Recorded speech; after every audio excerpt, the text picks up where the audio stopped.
Alhamdulillah, Alhamdulillahi Rabbil Alameen, wassalatu wassalamu ala khatami rasulihi wa khirati khalqihi Sayyidina Muhammad sallallahu alayhi wa sallam wa ala alihi wa sahbihi ajma'een. Fa'a'udhu billahi minash shaitanir rajim, amma ba'd. Welcome to the Light TV, and I'm very happy to be joining you guys from a great location. Today we are in Masjid Nabawi al-Sharif, the Prophet's Mosque, the place in which a lot of our religion is preserved, a lot of history, a lot of significant life-changing religious forming events took place here. And it's early in the morning here, and there's kids running around the masjid, there's adults reading, there's people taking rest. And this gives you the feeling and the environment of what a masjid is.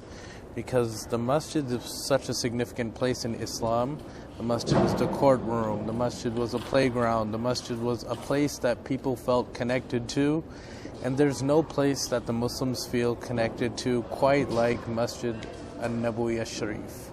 Because Medina is having a special peace, a calm, a tranquility, a cooling about it that just makes it beloved to the Muslims, as well as it has the tomb of our beloved Master Muhammad sallallahu alaihi wasallam.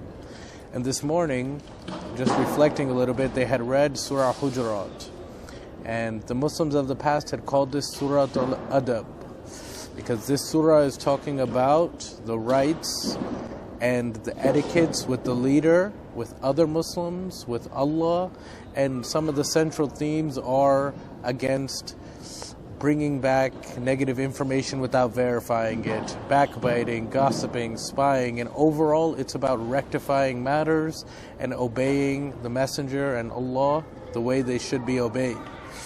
And we had just completed Hajj, and it was a beautiful journey.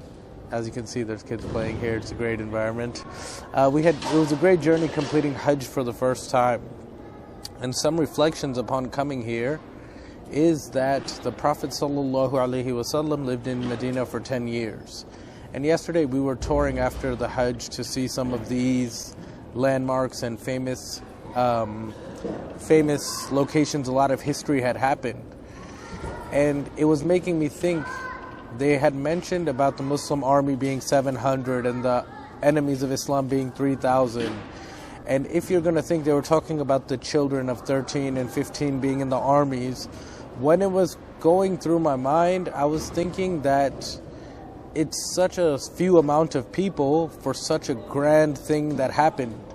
This battle that might have seemed small in the past, it shaped our religion forever. And these small amount of people, it might seem like 700, they're actually hand-selected and honored from Allah subhanahu wa ta'ala.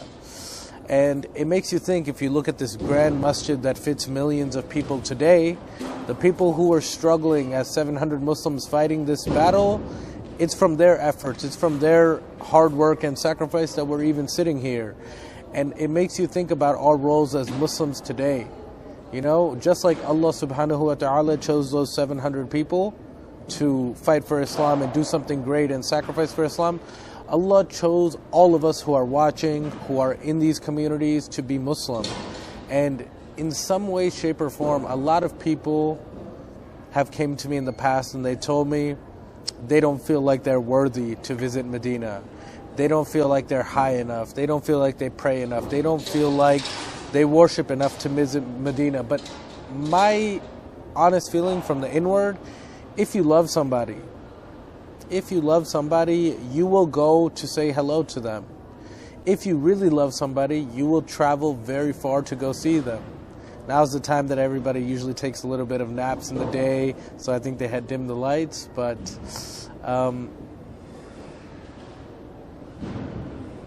new one? Okay, so continuing, my personal feeling is that everybody should come to Medina, because if you love somebody, you will travel even if it's the other side of the country. If you hadn't seen your son and it has been 10 years, 5 years and you have the opportunity and the means to see them, you will travel without a second thought. So what about when it comes to our master, Muhammad sallallahu alaihi wasallam? And not only him, the rightly guided caliphs, all the great history in Medina. I think everybody should come to visit because it's going to strengthen your relationship. It's going to do something for you on the inside. If you look at this great architecture all around us, the Muslims struggled immensely and they built great things and they've done so much in history. And this was at a time that Allah subhanahu wa ta'ala gave Islam and the Muslims izzah. He honored them, He gave them integrity, He raised their status. And today, a lot of times, we are focused on small issues.